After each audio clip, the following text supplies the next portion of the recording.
Welcome to the Business Bites Podcast, the podcast for busy entrepreneurs. Whether you're an online entrepreneur or seeking after brick and mortar success, this podcast brings you quick bites of content so you can learn and grow anywhere you are. Now here's your host, Rachel Brainke.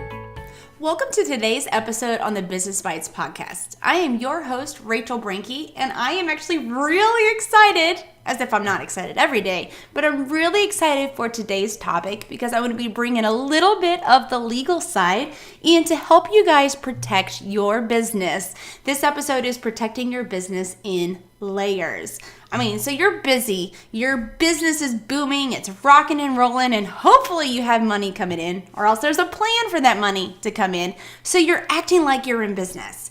But you get this creeping feeling that something might happen, and you awake from this entrepreneurial dream, and you don't want to lose this. You've worked way too hard. For this reason, you need to understand that protection tools work in layers.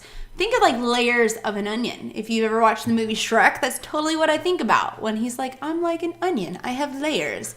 You know that you need contracts or other legal documents, or maybe you thought about your business formation, such as a sole proprietorship or an LLC, and maybe even a handful of you have thought about having insurance.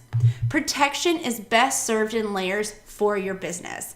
Each of these tools that I just mentioned offer some protection, but they work best in layers, not necessarily by themselves. I've actually affectionately referred to this as the legal trinity. I don't know if that's really a good accurate way that I should call it, because I really do feel like the layers kind of all pile on top of one another to protect you in case a liability or there's an issue that gets through one layer, you'll have another layer there that potentially work to protect what you've worked so hard for. So the very first tool I want to talk about is contracts. It really is a no-brainer that in this day of being in a litigious society, that contracts are a must. And when I say contracts, I guess I should say legal documents. I'm just talking about legal supports that you can have, whether you're working with clients or you're having shoppers on your website or visitors to a website and need things like a privacy policy or terms of use. But having these legal documents that are properly lawyer drafted and implemented in your business will help to inform your customers of policies. They provide hurdles to any issues a customer may have, and they provide a legal document that's to be referenced in situations. The second tool is liability insurance. Now, a lot of you, especially if you are a virtual-based business, you don't have a brick and mortar, and especially if you don't ever meet any of your clients or customers in person, you may think, well, I don't need liability insurance. You just never know what's going to happen. By having this layer, you can defer clients to this company to handle your issues for you. They can potentially resolve any potential liability issues that may arise. And this will free you up to focus on your business and hopefully reduce costs to extinguish any legal fires that may come up.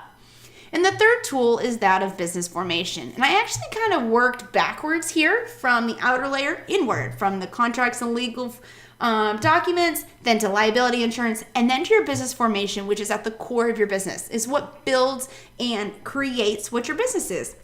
Whether you're a sole proprietor, a limited liability company, which divides the business and personal assets for protection, and a corporation structure can do that as well. With the formation at the core, if customers get to the last two layers that I just mentioned, then they have to engage in a legal transaction such as court or mediation or arbitration for a resolution. So you kind of see how this will work a little bit for you. You've got all these little hurdles that your clients, these layers that they would have to get through.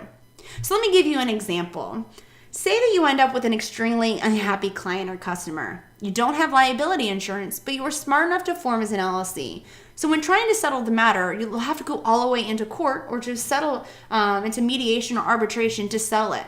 Whereas if you had a liability insurance policy in place that covered the legal issue that was at hand, you may have been able to have it handled in a shorter amount of time with a lot less amount of money and hopefully a lot less stress.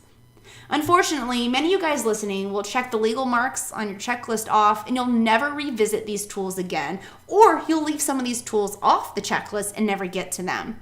You need to set up a calendar reminder to revisit all your legal documents, disclaimers, insurance policies, and even your business formations as you grow, and do all of this on a regular basis because as your business grows, your legal needs grow. I don't just say this as a lawyer. not just a lawyer, but I say this as a business owner, as someone who's worked so hard to build my brands. I don't ever want all those long hours and the tears and frustration and the successes to go down the drain simply because they didn't have these protection things in place.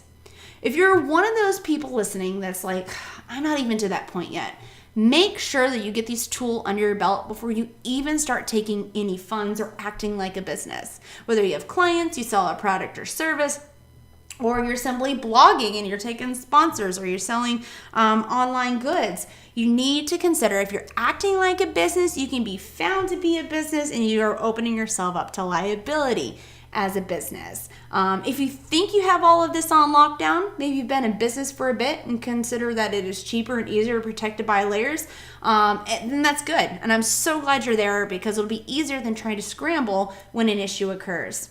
And this is why you guys are going to hear a lot more little like legal undertones throughout the Business Bites from me that is centered on protection, because my goal is to push preventive methods rather than those clean up on aisle 4 methods. Because the more protected you are, the more confident you will be.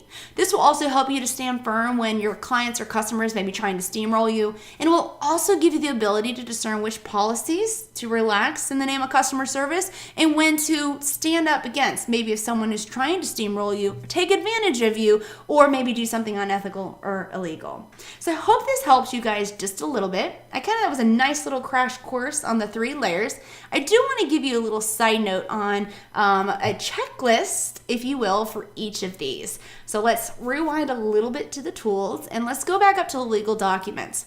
If you are having an online presence, at a minimum, you need to have a terms of use or a terms of service for the site.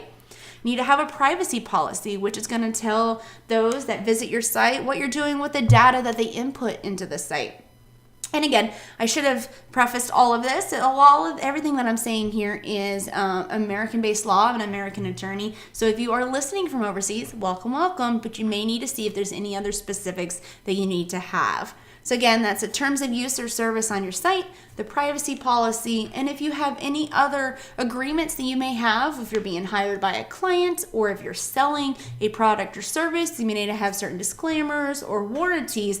All of this needs to be in place. I really strongly recommend, not saying this as a lawyer, saying it as a business owner, that any of these legal documents you need to have done by a lawyer, because there's a lot of underlying legal theories that we spend years and years learning that you may not readily understand, and you don't want to inadvertently draft against yourself and hurt yourself even more in the long run. On the second tool of liability insurance, really recommend that you don't just try to add it on to maybe a homeowner's insurance or some type of personal insurance policies. And this is especially true if maybe you're going to do also like an equipment insurance on your laptop or other business equipment. Many times insurance companies will not cover actions and or equipment that's used in the course of business. Even if maybe you're not turning a profit necessarily yet, if it's been used as though you're acting like in a business, then they're going to find it as though you're in a business and they're not going to cover you. And then the last tidbit on the tool number 3 of the business formation, if you're acting like a business, you're taking money, you're probably by default can be found as a sole proprietor. There's no division of assets. There's no legal protection between your business stuff and your personal stuff, and you're leaving yourself wide open. And so really take a good strong look at setting up as an LLC or a corporation for your state to kind of give you that nice little division. And you get also added tax benefits that are available for you as well. So I hope these 3 tools, these layers of protection, have shown you guys that and given you a nice little checklist that you guys can go through to protect all the effort and the time and the resources and the energy that you've put into your business. Because I don't want it to be gone in the blink of an eye simply because you get an upset client or something occurs and you end up having to spend all your time and money, even if you are not in the wrong or if you didn't do anything. The time and money spent into illegal action can actually make businesses go under. I'd hate to see that happen to any of you guys. So thanks for listening today to this episode of the Business Bites podcast. I really hope that you enjoy this. Please take the checklist with you, reevaluate them. I suggest on a quarterly basis at a minimum, if not monthly, for some of your contract or policies that you're putting out to your clients or customers. All right, guys, have a good one. Thanks for joining Rachel on this episode of the Business Bites. For show notes, a list of recommended tools, or referenced episodes, you can find them at businessbitespodcast.com. Until next time.